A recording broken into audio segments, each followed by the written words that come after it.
つるくんです。今回はドラマブックオブボバフェットですね。こちらの主人公ボバフェットが乗る宇宙船、ボバフェットの宇宙船と言われている宇宙船ですね。こちらの方のフィギュアを手に入れましたのでご紹介したいと思います。こちらヴィンテージコレクションということで、以前紹介した N1 スターシップと同じようなシリーズですね。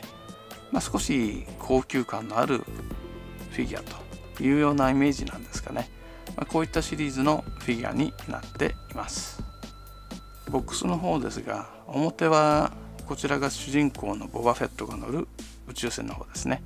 それからこちらが主人公のボバフェット。ベスカーアーマーを装着しているボバフェットの方が皆さんご存知だと思うんですが、ドラマの中ではこういった格好をしています。それから相棒のフェネックですね。あとフィギュアが入ってますよっていう注意書きと、本体とフィギュアと付属品の方が載ってる写真の方が出ています。箱の横の方は宇宙船の中にフィギュアが入れられるよといった写真とですね、こちらは宇宙船の方の裏側ですね。噴射口がこう見えたりしてるんですが、そういった写真が載っています。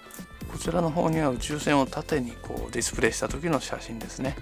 それからボタンを押すと爆弾が落ちるよっていう写真と、ボタンを押すとミサイルが出るよという写真ですね。実際にはこれはレーザー砲で、ミサイルは確かここら辺がポコッと開いて出てくるようなオリジナルの設定だったと思います。では早速開封の方をしていきたいと思います。こちら箱の方かなり大きさがあります。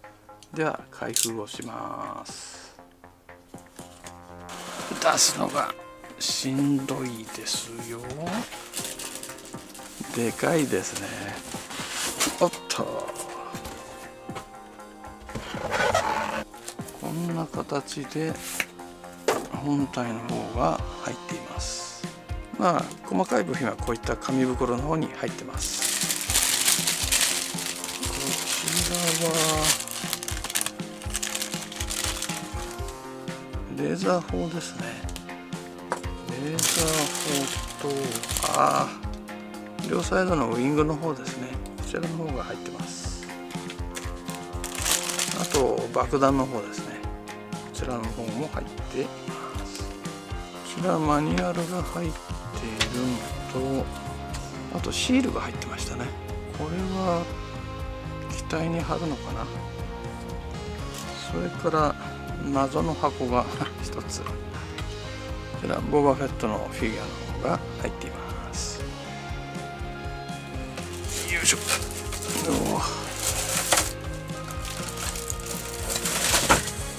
ちら本体の方かなりの大きさがありますね。迫力満点といったところですね。こちら風防の方が別パーツになってました。それから独特の台座の方ですね。こちらの方が付属しています。こちらマンダロリアンの紋章みたいなのが台座の方には刻まれてますね。確かにボバフェットはマンダロリアンの一族だったんでしょうけど、直接は今は関係なくなってる感じですかね。箱の表紙の方にはフェネックが載ってたんで、もしかしたら入ってるかなと思ったけど、残念ながらフィギュアはボバフェットだけでした。ぜひフェネックのフィギュアを手に入れたいところですね。あとは少し組み立てが必要なようなので、組み立てをしていきたいと思います。開封はだいたいこんな感じです。こちらボバフェットの宇宙船に付属しているボバフェットのフィギュアになります。まだベスカーマーを取り戻す前の状態ですね。ですから体の方にもベスカーアーマーを、装備はしていません。砂漠でタスケンレイダーと一緒にいた頃のボバフェットっていう感じですかね。顔の出来としては結構精悍な顔つきをしていて、若干綺麗すぎるような気はしますが、なかなか似てるんじゃないかなと思います。以前SH フィギュアアーツっていうところで出していた、ボバフェットのフィギュアですね。こちらの顔なんかは歪んだような顔してリアルなんですが、こっちの SH フィギュアアーツ版のボバに比べても見劣りしないような顔になってますね。この大きさの差ですからね、この小ささで結構うまく顔を再現してるかなと思います。また前回紹介した N1 スターファイターについているマンダロリアンとは同じスケールになっています。こちらのフィギュアの可動範囲についてはですね、頭部の方が球体関節でグリグリ動くのと、体関係はローブに隠れていて分かりづらいんですが、肩の可動ですね。それからローブをめくると肘の部分の関節ですね、これが曲げることができて、あと手首の方ですね、これが回転と上下動ができるのかな。あと胴体の方は前後動ですね。ちょっと硬いんですが前後動、それから左右の方にもちょっと硬いですけど動きそうですね。あと当然ひねりの方も可能になってます。それから足の方ですね。当然前の方ですね。あんまり正直上がらないんですけど、このベルトが結構当たってですね、あまり上に上がらないんですが、このぐらいの高さまで上げることができます。それから開脚については、こっちがですね、銃のホルスターがついてて、ちょっとホルスターが当たるんであんまり上がらないんですけど、こっちの方は結構ほぼ真横ぐらいまで上がるようになってますね。それからこの部分でひねることが可能になっています。またこの膝の方なんですが、一見すると曲がらないのかなと思うんですが、後ろの方に切り込みがあって、この部分で、こんな形で曲げることができます。90度ぐらいまでは曲がるといった感じですかね。ちょっと硬めですね。それから足首の方ですね。当然前後動ですね。ちょっと後ろの方がすごく曲がるんですよね。前の方はね、このぐらいが限界かな。あんまり前の方は曲がらないですね。それから前回マンドの時に足首がひねれないっていう風に言ってたんですけど、実はひねることができてですね、こんな形でつま先の部分で一応ひねることが可能になってましたんで、小さいながらも設置性を少し考えたようなものになってますね。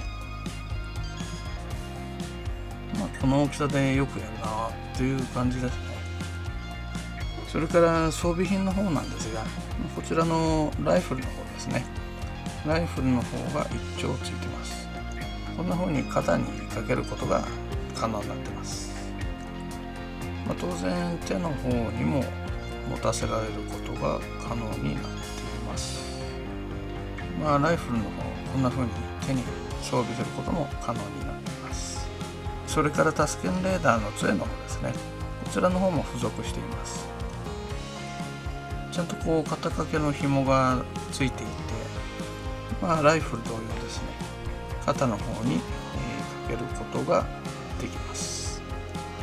こちらの杖の方も手に持たせることが可能になっています。ということで、付属品のボバフェットの方のフィギュアですね、結構よくできてますっていう感じで、ご紹介しました。では、本体の方の組み立ての方をしてみたいと思います。それではこちらボバフェットの抽選の方の組み立てをしていきたいと思います。まず組み立てをする前にこちらのシールの方ですね、こちらの方を先に貼っていきたいと思います。シールを貼る位置はマニュアルのこの部分に書いてあります。では順番に貼っていきたいと思います。ちょっと分かりにくいですけど、この中の2箇所ですね。こっちの奥の方と手前の方と、それからここに2箇所と、あと船首の方の2箇所ですね。ここら辺にシールを貼っておきました。こちら船首のカバーが別パーツになってます。この船首のカバーの方はここにヒンジがありますので、この部分に刺して、蓋を閉めるというようなイメージになってます。この裏の方に引っかかりがありますので、ここにこうやって引っ掛ける感じですね。これで船首の方が完成です。それからウィングの方ですね。こちら結構柔らかい材質でできてますね。よいしょ。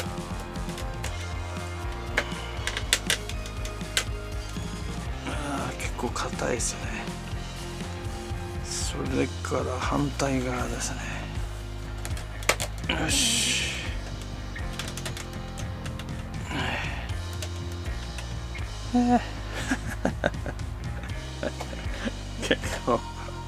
結構硬くてしんどいな。あとこちらのレーザー砲の方ですね。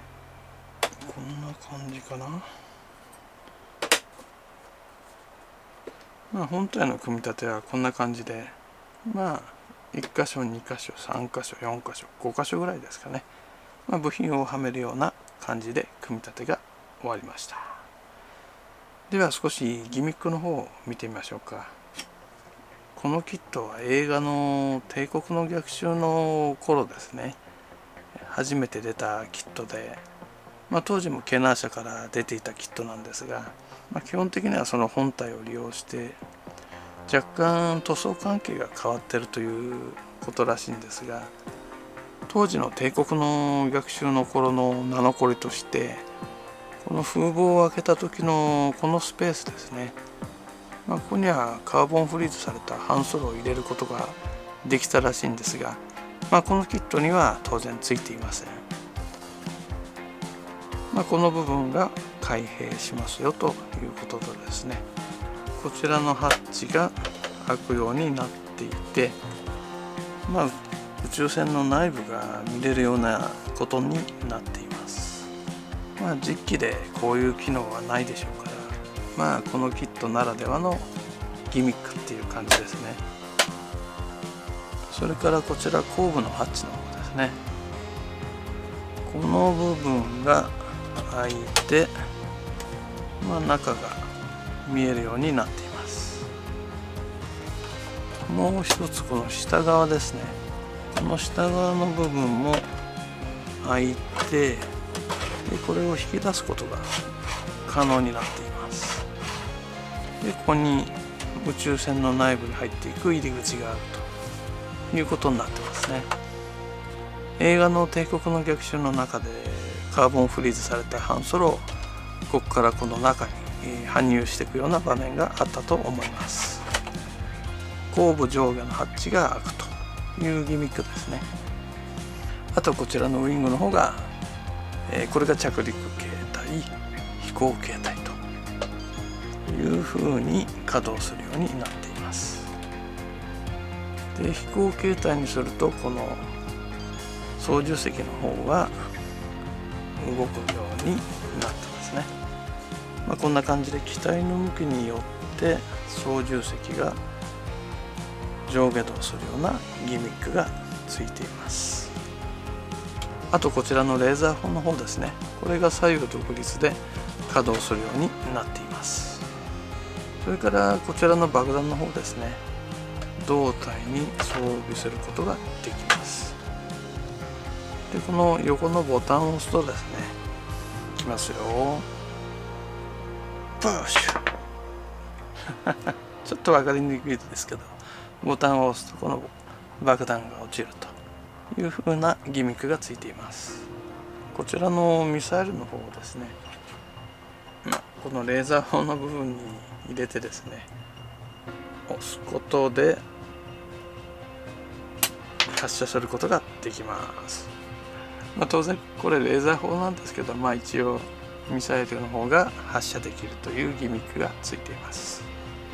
帝国の逆襲が公開された当時に作られたのがこのフィギュアですね。当時もケナ社から発売されたフィギュアだったんですが、基本的には当時の形をそのままに少しペイント関係が変わってるっていう感じみたいですね。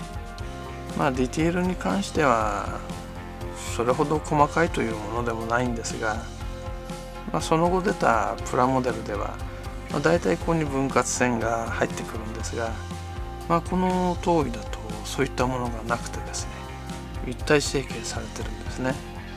そういったところが結構すごいキットですよね。ペイントの方も剥がれてきてるような表現がされていて、なかなか凝ったキットになってますね。この背面全体が一体成形でできていて、結構凹凸はあるんですが、立体感には若干乏しいかなという気がします。これに関してはやっぱりキット自体の古さっていうのもあるでしょうし、あとこの大きさですからね、あまり細かくすると結構壊れ物扱いみたいな感じになっちゃうんですかね。こういったノズル関係がですね、塗装になっていてですね、若干不自然さを感じるような気もします。当時はミレニアム・ファルコンの、異常にでかい頭位ってのも確かあったと思いますけど、そういった当時の頭位の中では結構ディティールの正確な頭位になってると思います。何よりもこの大きさがすごいですよね。ぜひお部屋の広さに余裕のある人はですね、飾ってみてはいかがでしょうか。結構場所食いますよね、でかいとね。でもそれだけの迫力は感じると思いますよ。で、あとこの付属のこれ何かなと思ってたんですけど、これバクタタンクなんでしょうね。ドラマの中でボバフェットが休む時に利用していたのがバクタタンクっていうものなんですが、それを模したものなのかもしれません。ただじゃあボバフェットが入るのかって言われたら残念ながら入らないんですよね。こちらのタンクの方はこの後ろのハッチの中に収納することができるようになっています。あとこちらにボバを乗せるときはですね、こちらのハッチの方を開けていただいて、操縦席が上がってきますんで、ここにボバを入れるという感じですね。こんな形でボバフェットを操縦席に座らせることが可能なんですが、ロック機構がないんですかね。どうしてもブランブランしちゃって、特にボバを前に乗せるとバランスが悪い感じですね。なかなか懐かしくもあり新しくもあるこちらのボバフェットの宇宙船の方、ちょっとお値段的には高いんですけど、この大きさを見ればですね、納得できるかなという気もしますので、興味のある方はぜひ手に入れてみてください。では今回の動画は以上で終わりとなります。また次回の動画でお会いいたしましょう。